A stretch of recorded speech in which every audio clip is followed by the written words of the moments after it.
இங்க அபார்ட்மெண்ட்டை விட கம்மியான ரேட்ல நான் வீடு Sumangali Mansoor garden phase 4. So இந்த ப்ராப்பர்ட்டி வந்து வி ஸ்கொயர் வந்து லான்ச் பண்ணியிருக்காங்க. ஸோ இந்த ஃபேஸ் 4 பார்த்தீங்கன்னா 22 பிளாட்ஸ் கொடுத்தாரு. இபி வீட்டுக்கான main 3 phase EB. Okay. So அதுக்கடுத்து போர்வெல். ஓகே. அதுக்கடுத்து building plan approve. Okay. So இது மூணுமே நான் ஃப்ரீ கொடுத்தேன். ஃப்ரீயாக பண்ணி தரேன். இதுக்கு எந்த ஒரு காஸ்ட்டும் வராது. நீங்க ஜஸ்ட் வாங்குங்கன்னு சொல்ல, நீங்க ஒரு தடவை வந்து இடத்த பாருங்க, வந்து பாருங்க, பார்த்துட்டு நீங்க டிசைட் பண்ணுங்க. நீங்க இது வீடியோ பண்ணிருக்கோம்னு பாத்தீங்கன்னா நம்ம ஆவடி தான் வந்திருக்கோம் மக்களே. ஆவடியில என்னடா இந்த மாதிரி ஒரு அபார்ட்மெண்ட் பின்னாடி பேசிட்டு இருக்கிறான் அப்படின்னு தானே பாக்குறீங்க. இந்த அபார்ட்மெண்ட் ரிவ்யூ பண்ணலாம் வரலங்க. அபார்ட்மெண்ட்டுக்கு பக்கத்துல அந்த காம்பவுண்ட் ஓட்டினா மாதிரியே ஒரு ப்ராப்பர்ட்டி வந்து ரிவ்யூ பண்ணலாம்னு வந்திருக்கோம். ஸோ இந்த ப்ராப்பர்ட்டி வந்து வி ஸ்கொயர் வந்து லான்ச் பண்ணிருக்காங்க. ஸோ வெறும் 22 பிளாட் தான் வந்து லான்ச் பண்ணிருக்காங்க. இதுலயே வந்து பாத்தீங்கன்னா 10 கிட்ட வந்து சேல் ஆயிட்டு இருக்குது. ஆனா இந்த இடம் வந்து ஃபேஸ் 4 வந்து லான்ச் பண்ணிருக்காங்க. நம்ம கூட பாத்தீங்கன்னா அருண் பிரதர் இருக்காரு. Hi brother. ஹாய் பிரதர், எப்படி இருக்கீங்க? நல்லா இருக்கீங்க, எப்படி இருக்கீங்க? சூப்பரா இருக்கு பிரதர். ஓகே. சோ பிரதர் இப்போ வந்து புதுசா ஒரு சைட் வந்து லான்ச் பண்ணிருக்கீங்க. ஆமா, இந்த ப்ராஜெக்ட் ஆல்ரெடி நம்ம எடுத்த ப்ராஜெக்ட் நல்ல வியூஸ், நல்ல கால்ஸ் வந்துச்சு. ஓ சூப்பர். சோ ப்ராஜெக்ட்டே முடிஞ்சு ஃபுல்லாவே. சோ அது முடிஞ்சிச்சு. அது ஆல்மோஸ்ட் முடிஞ்சு பிரதர். ஒரு 6 நேத்து கூட கால் வந்ததுன்னு நினைக்கிறேன். ஆமா, நேத்து கூட நீங்க சொல்லிருந்தீங்க, நம்ம நம்பர் அனுப்பிச்சிருந்தீங்க. ஆமா ஆமா. பட் இந்த ப்ராஜெக்ட் இப்ப புதுசா லான்ச் பண்ணிருக்கோம். ஓகே. எல்லாரும் இன்னும் சிட்டிக்குள்ளன்னு கேக்குறாங்க. இது ஆவடிவில இருந்து ஆவடி பருத்திப்பட்டுங்கிற லொகேஷன்ல இந்த ப்ராப்பர்ட்டி. சோ இது இப்ப நியூவா லான்ச் பண்ணிருக்கோம். சோ அதை இன்வைட் பண்றதா உங்களுக்கு காமிச்சிருந்தேன். Super brother. பிரதர் இந்த சைட் கரெக்டா எங்க லொகேட் ஆயிருக்கு? ஓகே, இது கரெக்டா பாத்தீங்கன்னா நம்ம ஆவடியில இருந்து பூந்தமல்லி போற ரோட்ல பருத்திப்பட்டுங்கிற லொகேஷன் எல்லாருக்குமே தெரிஞ்சிருக்கும் ஆல்மோஸ்ட். ஓகேங்களா? இந்த Paruthipattu location main bus stand பக்கத்துலயே இந்த அபார்ட்மெண்ட் தெரியும். இந்த அபார்ட்மெண்ட்க்கு ஃப்ரண்ட்ல தான் உங்களுக்கு மெயின் ரோடு. அதாவது பருத்திப்பட்டு மெயின்ல வந்து பாத்தீங்கன்னா வேலம்மாள் ஸ்கூலும் இந்த அபார்ட்மெண்ட் பக்கத்துல இருக்கும். இது கேவி தலை அபார்ட்மெண்ட் சொல்லுவாங்க. ஆமா ஆமா. சோ இதுக்கு பேக் சைடு தான் நம்ம ப்ராஜெக்ட். சோ இது நம்ம நேரா போனோம்னா இப்ப பூந்தமல்லி போயிடலாம். சோ இங்க இருந்து உங்களுக்கு ஆவடி ரயில்வே ஸ்டேஷன் பாத்தீங்கன்னா 2.5 கிலோமீட்டர் வரும். பூந்தமல்லி பஸ் ஸ்டாண்ட் பாத்தீங்கன்னா ஒரு 3-4 கிலோமீட்டர் வரும். சோ அது இல்லாம ரயில்வே ஸ்டேஷன் பாத்தீங்கன்னா Avadi railway station 2 kilometre approach இருக்கு. அது இல்லாம பாத்தீங்கன்னா நம்ம சைட்ல இருந்து பருத்திப்பட்டுல இருந்து கரையாஞ்சாவடி மெட்ரோ ரயில்வே ஸ்டேஷன் ரொம்ப பக்கம்.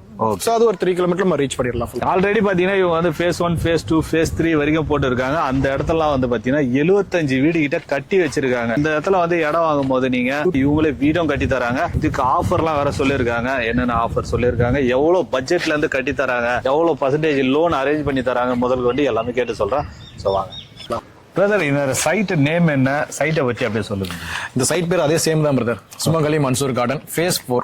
ஆல்ரெடி ஃபேஸ் 1, ஃபேஸ் 2, ஃபேஸ் 3 தான் நீங்க பாத்துட்டு இருக்கீங்க. இது ஃப்ரண்ட்ல உள்ளதெல்லாம் ஃபேஸ் 2, ஃபேஸ் 1 எல்லாமே கன்ஸ்ட்ரக்ஷன் வந்திருக்கும். சோ நம்மளுடைய பேஸ் வந்து கன்ஸ்ட்ரக்ஷன் பத்தி தான். கன்ஸ்ட்ரக்ஷன் வந்திருக்குன்னு மட்டும் சொல்லிட்டாரு.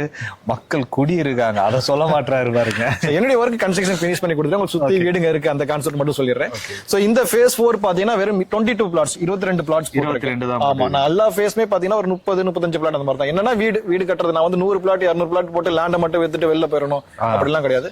சோ எனக்கு என்னுடைய பேஸ் லேண்ட் பிளஸ் கன்ஸ்ட்ரக்ஷன் ரெண்டுமே சேர்த்து பண்ற மாதிரி தான். சோ அதனால நான் கொஞ்சம் கொஞ்சமா போட்டு பட் கன்ஸ்ட்ரக்ஷனை ஃபோக்கஸ் பண்றேன்.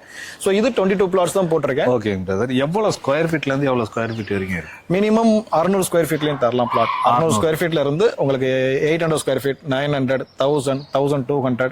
சோ ஒரு கிரவுண்ட் வேணாலும் வாங்கிக்கலாம். அதான் அவங்களோட தேவைக்கு ஏத்த மாதிரி வாங்கிக்கலாம் ஃபுல்லாவே. ஆமா பிரதர். நம்ம சைட்டுக்குள்ள எப்படிப்பட்ட அம்யூனிட்டிஸ் எல்லாம் இருக்கு இப்போதைக்கு? ஏன்னா இது வந்து வீட்டுக்கு மத்தியில இருக்க ப்ராப்பர்ட்டி தான் பார்த்தேன். வீட்டுக்கு மத்தியில ஒரு ப்ராப்பர்ட்டி இருக்கும்போது அதுக்கு பெருசா அம்யூனிட்டிஸ் எல்லாம் தேவையில்லை. வீடுங்க இருந்தாவே சுத்தி அம்யூனிட்டிஸ் எல்லாமே இருக்கும். தேவையான எல்லாமே ஒருத்தர் வாழ்றதுக்கான தேவையான எல்லா விஷயங்களுமே இருக்கும். சோ இந்த சைட்ல வந்து பாத்தீங்கன்னா நான் சைட்ல வந்து பிளாக் டாப் ரோடு போட்டிருக்கேன். 24 feet black top road. EB இந்த லைன் பாத்துருப்பீங்க. இபி கனெக்ஷன் கொடுத்திருக்கேன். எதுக்கு இது ரெண்டுமே ஃபர்ஸ்டே போட்டேன்னா எனக்கு வந்து வீடு பேஸ் அதுக்கு எனக்கு இபி தேவைப்படும். அதனால இபி ஃபர்ஸ்டே போட்டேன். மூணாவது ட்ரைனேஜ் ஃபெசிலிட்டி. ஓகே. சோ அதுவும் நான் கொடுத்திருக்கேன். ட்ரைனேஜ் ஃபெசிலிட்டியும் உள்ள கொடுத்திருக்கேன். சோ இது 3 விஷயம் உள்ள கொடுத்திருக்கேன். சோ அது மட்டும் இல்லாம இந்த சைட்டை சுத்தி என்ன அம்யூனிட்டிஸ் கிளையன்ட்க்கு இருக்கு அப்படின்னு பாத்தீங்கன்னா நம்ம சைட்ல இருந்து 800 மீட்டர் 1 கிலோமீட்டருக்குள்ளது மட்டும் சொல்றேன். ஸ்கூல்னு எடுத்தா இருக்கிற ஸ்கூல் 10 கிலோமீட்டர் இருக்குது, 8 கிலோமீட்டர் எல்லாம் சொல்ல. ஜஸ்ட் 1 கிலோமீட்டருக்குள்ள இருக்கிறது வேலம்மாள் ஸ்கூல் 2 இருக்கு. நம்ம சைட்ல இருந்து 1 கிலோமீட்டருக்குள்ள 2 வேலம்மாள் ஸ்கூல் இருக்கு. சோ அது இல்லாம காலேஜ் வந்து பாத்தீங்கன்னா Mahalakshmi arts and science college இருக்கு. அது நம்ம சைட்ல இருந்து 400-500 மீட்டர் தான். SA polytechnic college, engineering college பாத்தீங்கன்னா அந்த மகாலட்சுமி காலேஜுக்கு அப்படியே ஆப்போசிட்ல இருக்கும். அதுவும் ஒரு 400 மீட்டர்லயே இருக்கு. சோ காலேஜ் ஸ்கூல் எல்லாமே இருக்கு. ஹாஸ்பிட்டல் பாத்தீங்கன்னா நம்ம குளோபல் ஹாஸ்பிட்டல் இங்க இருந்து ஜஸ்ட் 1.5 கிலோமீட்டர்ல குளோபல் ஹாஸ்பிட்டல் இருக்கு. சோ இது எல்லாமே 1.5 கிலோமீட்டர் சொல்லிட்டு ஒருத்தர் ஒரு இடத்துல வீடு கட்டி வராங்கன்னா ஸ்கூலு, காலேஜ், ஹாஸ்பிட்டல் இது 3 தான் முதல் ப்ரிஃபரன்ஸா இருந்துச்சு. ஆனா இப்ப வீக்கெண்ட்ல போய் என்ஜாய் பண்ற மாதிரி ஒரு என்டர்டைன்மெண்ட் பிளேஸ் வேணும் அப்படிங்கறது தான் இப்ப மோஸ்ட்லி பாக்குறவங்க எல்லாமே. இங்க இருந்து ஈஸியா போக முடியாது, வாரமான ஈஸியா எல்லாம் போனா எங்க ரொம்ப கஷ்டமா இருக்கும். சோ இந்த சைட்ல இருந்து கரெக்டா 2 கிலோமீட்டர்ல ஆவடி பார்த்த மாதிரி நீங்க டிராவல் பண்ணீங்கன்னா லெஃப்ட் ஹேண்ட் சைடுல பெரிய போட் ஹவுஸ் ஒன்று காடு போட் ஹவுஸ் இருக்கு. So அந்த மாதிரி போட்டிங் எல்லாமே அங்க இருக்கு. அது இல்லாம மால் தியேட்டர் எல்லாமே சிட்டி லிமிட்ல தான் நம்ம ப்ராப்பர்ட்டி போட்டிருக்கோம். So அதனால எல்லாமே நியர்பை எல்லாமே இருக்கும். அது ஃபுல்லாவே உங்களுக்கு தெரிஞ்சிருக்கும். இது பக்கத்துல வந்து பாத்தீங்கன்னா இந்த ஏரியா டெவலப்மெண்ட் ஆகிறதுக்கு எப்படி டெவலப்மெண்ட் ஆகும்னு கேட்டீங்கன்னா என் சைட்ல இருந்து 1 கிலோமீட்டருக்குள்ள 4 அபார்ட்மெண்ட்ஸ் இருக்கு. ஒன்னு வந்து கேவி அபார்ட்மெண்ட், இதுக்கு பக்கத்துல பாத்தீங்கன்னா ஹேர்சல் அபார்ட்மெண்ட், அதுக்கு ஆப்போசிட்ல பார்த்தா விஜிஎன் அபார்ட்மெண்ட். டோட்டலா பார்த்தா ஒரு 5000 இருந்து 6000 ஃபேமிலி அபார்ட்மெண்ட்மே ஒரு 1 கிலோமீட்டருக்குள்ள இருக்கு. ஸோ ஒரு 6000 குடும்பம் இருக்கான அதுக்கு தேவையான ஷாப்ஸ், ஸோ அந்த மார்க்கெட்ஸ் எல்லாமே நியர்பைல இருக்கு. ஸோ அது இல்லாம நம்ம லேஅவுட்ல இது வரைக்கும் பாத்தீங்கன்னா 78 வீடுக்கு மேல இருக்கு. அந்த ஃபேஸ் ஒன்ல இருந்து பார்த்தா 78 வீடுக்கு மேல இருக்கு நியர்பை ஃபுல்லா. அப்பதான் இப்ப வந்து வீடை கட்டி கொடுக்குற அப்படின்னு சொல்றீங்க. வீடு கட்டி கொடுக்குற மாதிரி இருந்தா எவ்வளவு அந்த ஸ்டார்ட் ஆகுது? சென்னை ஆவடின்னு எடுத்தாவே அபார்ட்மெண்ட்டே வந்து ரொம்ப ஹையா போயிட்டு இருக்கு அப்படிங்கிறது ஆல்மோஸ்ட் எல்லாருக்குமே தெரியும். ஆமா. சோ இப்போ ஒரு அபார்ட்மெண்ட் எடுத்தாவே 50 லட்சம் ரூபாய்க்கு மேலதான் டபுள் பெட்ரூம் பார்த்தாவே. கண்டிப்பா. சோ இந்த சுத்திரிக்கான பிளாட்ஸே நீங்க விசாரிச்சு பார்க்கலாம் என்னென்ன ரேட் போகுது. இங்க அபார்ட்மெண்ட்டை விட கம்மியான ரேட்ல நான் வீடு தரேன். சோ அதை மென்ஷன் பண்ணிக்க விரும்புறேன். இங்க single bedroom 48 lakhs, double bedroom நீங்க அபார்ட்மெண்ட் பாத்தீங்கன்னா 60 லட்சம் 65 லட்சம் போட்டிருப்பாங்க. நான் 56 lakhsல இருந்தே தரேன். 56 இண்டிவிஜுவல் வில்லா 56 lakhs 2 BHK. இப்போ வந்து 56 lakhs அந்த மாதிரி சொல்லிட்டீங்க. இது வந்து கஸ்டமருக்கு ஏத்த மாதிரி கஸ்டமைஸ் பண்ணி தருவீங்களா இல்ல நீங்க அந்த மாதிரி கட்டி? நான் இது வரைக்கும் பண்ண ப்ராஜெக்ட் எல்லாமே நீங்க பாக்குறது எல்லாமே ஒவ்வொரு வீடும் ஒவ்வொரு மாடல்ல இருக்கும். இது எல்லாமே என்னுடைய பிளான் கிடையாது. நான் பிளான் 2-3 போட்டு காட்டுவேன். கஸ்டமர் அதுல சூஸ் பண்ணி என்ன டிசைட் பண்றாங்களோ A to Z customer decide பண்றதா. கஸ்டமைஸ்க்கு ஏத்தப்ப தான் கட்டி தரேன். இப்போ வந்து வீடு சொல்லிட்டீங்க. இதே வந்து லேண்டா வாங்குறாங்கன்னா ஸ்கொயர் ஃபீட் எவ்வளவு பண்ணுங்க? மோஸ்ட்லி என்னுடைய ப்ரிஃபரன்ஸ் வந்து வீடு தான். பட் நான் எல்லா பிளாட்டுமே வீடா தான் விற்கணும் அப்படின்னா நான் அந்த ஒரு 22 பிளாட்டையே 2 வருஷம் வச்சு உட்காந்துருக்கணும். வராது வீடு கிளைண்டா வர கிளைண்ட் என்ன பண்ணுவாங்க, நான் ஒரு 2 இயர்ஸ் கழிச்சு கன்ஸ்ட்ரக்ஷன் பண்ணிக்கிறேன், 3 இயர்ஸ் கழிச்சு கன்ஸ்ட்ரக்ஷன் பண்ணிக்கிறேன், அந்த மாதிரி கிளைண்ட் வருவாங்க. சோ லேண்ட் வேணாலும் நான் தரேன். சோ லேண்ட் பிரைஸ் வந்து பாத்தீங்கன்னா என்னோட பிரைஸ் சொல்றதுக்கு முன்னாடி சரௌண்டிங் இருக்க பிரைஸ் ஒரு தடவை சொல்லிடுறேன். என் சைட்ல இருந்து ஒரு 1 கிலோமீட்டருக்குள்ள 6500 ஸ்கொயர் ஃபீட் ரேட்லயும் லேஅவுட் போட்டிருக்காங்க,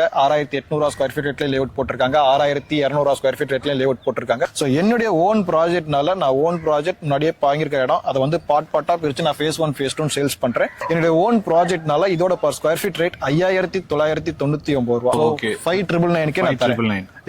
ஓகே பிரதர். இப்ப 5999 நிறைய பேர் வந்து பாதி பேமெண்ட் கொடுத்துட்டு மீதி லோன் போனோம்லாம் எதிர்பார்ப்பாங்க. ஆமா ஆமா. சோ லோன்லாம் நீங்க எப்படி அரேஞ்ச் பண்ணி தரீங்க? எவ்வளவு பர்சன்டேஜ்? ஆக்சுவலா நீங்க லேண்டுக்கு லோன் போற மாதிரி இருந்தாலும் வீட்டோட லோன் போற மாதிரி இருந்தாலும் ரெண்டுக்குமே 90% அரேஞ்ச் பண்ணி கொடுத்தேன். எக்ஸாம்பிள் சொன்னா ஒரு 7 lakhs கையில இருந்தா போதும், பேலன்ஸ் எல்லாமே லோன் பண்ணிக்கலாம். டவுன் பேமெண்ட் 7 lakhs இருந்தாலே? ஆமா, ரெஜிஸ்ட்ரேஷன்லாம் இருக்கு இல்லையா, அதனால 7 lakhs கையில இருந்தா போதும், பேலன்ஸ் லோன் பண்ணிக்கலாம். அதான் வந்து அந்த வீடு கட்டுறதா இருந்தாலும் சரி, இடம் மட்டும் வாங்கி போடுறதா இருந்தாலும் சரி. ஆமா கண்டிப்பா. இப்போ வந்து நீங்க சொன்ன ரேட் எல்லாம் வீடு கட்டுறதுக்கும் சொல்லிட்டீங்க, இப்போ லேண்டுக்கும் சொல்லிட்டீங்க. இதுல வந்து ரேட் ஏதாவது கம்மி பண்றதுக்கு வாய்ப்பு இருக்கு? நெகோஷியபிள் கேட்கல. கண்டிப்பா லேண்ட் பிளஸ் கன்ஸ்ட்ரக்ஷன் வந்தீங்கன்னா என் சைட்ல இருந்து ஏதாச்சும் இதுல இருந்து எவ்வளவு பெஸ்டா பண்ணி தர முடியுமா நான் பெஸ்டா பண்ணி தரேன், எல்லாருக்குமே பண்ணி தரேன். சோ அது இல்லாம கன்ஸ்ட்ரக்ஷனை பேஸ் பண்ணி வர மாதிரி இருந்தா, லேண்ட் இல்ல நான் வீட்டோட தான் பாக்குறேன் அப்படின்னு கன்ஸ்ட்ரக்ஷனை பேஸ் பண்ணி வர மாதிரி இருந்துச்சுன்னா நோட் பண்ணீங்க. லேண்ட் மட்டும் சொல்ல, ஒரு வீடோட கட்டுறவங்களுக்கு மட்டும் தான் சொல்றாரு. EB வீட்டுக்கான main 3 phase EB. Okay. So அதுக்கு அடுத்து போர்வெல். ஓகே. அதுக்கு அடுத்து building plan approved. Okay. So இது மூணுமே நான் ஃப்ரீ கொடுத்தேன். ஃப்ரீயா பண்ணி தரேன். இதுக்கு எந்த ஒரு காஸ்ட் வராது. சோ இது மூணு கால்குலேஷன் பண்ணா ஒரு 2.5 லட்சம் 2.5 லட்சம் ரூபா வரும். சோ அதை நான் ஸ்டார்டிங்லேயே உங்களுக்கு ஃப்ரீ தரேன். வந்து லொகேஷன் பாருங்க, நான் சொல்றதுனாலயோ நான் எக்ஸ்பிளனேஷன் பண்றதுனாலயோ நீங்க ப்ராப்பர்ட்டியை வந்து டிசைட் பண்ண தேவையில்லை. நீங்க ஃபர்ஸ்ட் இடத்துக்கு வாங்க, நான் சொல்றதெல்லாம் இருக்கான்னு ஃபர்ஸ்ட் நீங்க இந்த இடத்துக்கு வரும்போது, நீங்க லொகேஷன் பார்த்து இந்த இடத்துக்கு வரும்போது இந்த இடத்துல ப்ராப்பர்ட்டி எங்கடா இருக்கும் அப்படிங்கிற மாதிரி தேடுவீங்க. ஏன்னா சுத்தி வீடா தான் இருக்கும். இல்ல நானும் அப்படிதான் தேடிட்டு பக்கத்தெருவுல நின்னுட்டு அப்புறம் என்னடா ப்ராப்பர்ட்டி தானே சொன்னாரு அப்படின்ட்டு வந்து இந்த அபார்ட்மெண்ட் வச்சு வந்து பார்த்தா அப்பதான் தெரிஞ்சு. கண்டிப்பா. ஏன்னா வர நிறைய கிளைண்ட் நான் பாத்திருக்கேன், சுத்தி வேற எங்கேயும் போயிருவாங்க, இங்க எங்க சார் லேஅவுட் மாதிரி இருக்கு, லேஅவுட் மாதிரி இருக்கு. ஏன்னா வீட்டுக்கு மத்தியில லேஅவுட்னால மோஸ்ட்லி தெரியாது. அந்த அளவுக்கு மெயின் பிரைமான லொகேஷன்ல இருக்கு என்னுடைய ப்ராப்பர்ட்டி. நீங்க ஜஸ்ட் வாங்குங்கன்னு சொல்ல, நீங்க ஒரு தடவை வந்து இடத்த பாருங்க, வந்து பாருங்க, பார்த்துட்டு நீங்க டிசைட் பண்ணுங்க. ஏன்னா வந்து பார்த்தா யாரும் வாங்க வேணாங்கிற முடிவு எடுக்க மாட்டாங்க. சோ வாங்கலாம் தான் முடிவு எடுப்பாங்க. நீ ஜஸ்ட் வந்து பாருங்க லொகேஷன். இந்த இடத்துக்கு எப்படிப்பட்ட அப்ரூவல் வாங்கி வச்சு? இது சிட்டிக்குள்ள தானே பதில் இருக்கு. கண்டிப்பா CMD அப்ரூவல் தான். CMD ரேரா அப்ரூவல் வாங்கி வச்சிருக்கேன். நான் ஆல்ரெடி பண்ண ப்ராஜெக்டும் CMD ரேரா தான், இதுவும் CMD ரேரா தான். CMD ரேரா அப்ரூவல் இருந்தா தான் 90% லோன் கொடுப்பாங்க. 90% லோனுங்கிறது எனக்கு அப்ரூவல் ப்ராப்பர்ட்டி. அது மட்டும் இல்லாம டாக்குமெண்ட் சொல்றேன். இந்த டாக்குமெண்ட் வந்து அந்த இஷ்யூ இருக்கும், இந்த இஷ்யூ இருக்கும், லாஸ்ட் 20 இயர்ஸ் டாக்குமெண்ட் தருவாங்க, அப்படிலாம் கிடையாது. நான் லாஸ்ட் உங்களுக்கு 1950 இருந்து 50ல இருந்தே ஃபுல் செட் டாக்குமெண்ட்ஸ் எடுத்து தரேன். Title very clear. நீங்க உங்களுடைய பர்சனலா எந்த பேங்க்ல நீங்க போறதுனாலும் நீங்க இண்டிவிஜுவலா மூவ் பண்ணலாம், நான் அதுக்கு சப்போர்ட் பண்றேன். இல்ல நானே மூவ் பண்ற மாதிரி நானே பண்ணி தரேன். உங்களுக்கு எந்த பேங்க்ல வேணாலும் பண்ணிக்கலாம். Document very very very title clear. இப்போ வந்து சைட்டை வந்து விசிட் பண்ணி பார்க்கணும்னு ஏதாவது கஸ்டமர் கால் பண்ணி கேக்குறாங்கன்னா கேப் அரேஞ்ச் கண்டிப்பா. சிட்டிக்குள்ள இருந்து நீங்க எங்க இருந்து வர இருந்தாலும் பரவாயில்ல, ஃபேமிலியோட வர இருந்தாலும் பிக்கப் பண்ணி லொகேஷன் காட்டு ரிட்டர்ன் டிராப் பண்ணிடுவேன். ஃப்ரீ சைட் விசிட் தான். ஜஸ்ட் நான் முன்னாடி சொன்னதுதான், நீங்க வந்து வாங்குங்கன்னு சொல்ல, வந்து பாருங்கன்னு. சைட்டை வந்து பார்த்தாலே நீங்களே வாங்கிடுவீங்க ஆட்டோமேட்டிக்கா. அந்த அளவுக்கு வந்து சைட்டை சுத்தி வீடுங்க இருக்கு, பெரிய பெரிய அபார்ட்மெண்ட்லாம் இருக்கு. ஸ்கூல் காலேஜ் வந்து பாத்தீங்கன்னா பக்கத்திலே இருக்குது. ரைட்ல போனீங்கன்னா காலேஜ் இருக்குது, லெஃப்ட்ல போனீங்கன்னா ஸ்கூல் இருக்குது. உங்களுக்கு பர்ச்சேசிங் பண்றதுன்னு பாத்தீங்கன்னா எல்லாமே கடைங்கெல்லாம் பக்கத்துல இருக்கு. உங்களுக்கு எல்லாமே ஆக்சஸ் பண்றதுக்கு எல்லாமே பக்கத்துலயே இருக்கும். சீக்கிரம் வந்து லேண்டை வந்து விசிட் பண்ணி பார்த்துட்டு ஸ்கிரீன்ல ஒரு நம்பர் கால் பண்ணீங்கன்னா கேபா அரேஞ்ச் பண்ணி தருவாங்க. சைட்டை வந்து விசிட் பண்ணி பார்த்துட்டு உங்களுக்கு பிடிச்ச லேண்ட் எதுன்றத, உங்களுக்கு பிடிச்ச ப்ராப்பர்ட்டி எந்த சைடு வேணும் அப்படின்றத சீக்கிரம் வந்து புக் பண்ணுங்க.